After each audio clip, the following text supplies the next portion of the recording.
IPL টি20 Bhairav Suryavanshi bat করতে নামবেন আর 4 ছক্কার বৃষ্টি ঝরে রেকর্ড বইয়ে উলটপালট করবেন এমন দৃশ্য এখন নতুন কিছু নয়। তবে শনিবার রাতে সানরাইজার্স হায়দ্রাবাদের বিপক্ষে রাজস্থান রয়্যালসের 15 বছরের ব্যাটসম্যান যা করেছেন তার রেকর্ড ছাড়িয়েও বেশি কিছু। জয়পুরে সূর্যবংশী এদিন 37 বলে 5-4 ও 12 ছক্কায় করেছেন 103 রান। স্বীকৃত টি20তে এটি তার চতুর্থ আর আইপিএলে দ্বিতীয় সেঞ্চুরি।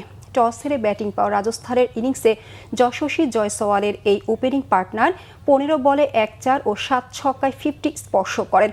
আসরে তৃতীয় দ্রুততম সেঞ্চুরি এটি।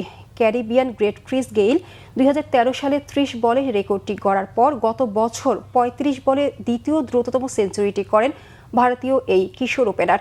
ছেলেদের টি20তে সবচেয়ে কম 26 ইনিংসে 4টি সেঞ্চুরির নতুন বিশ্ব রেকর্ড এখন সূর্যবংশীর।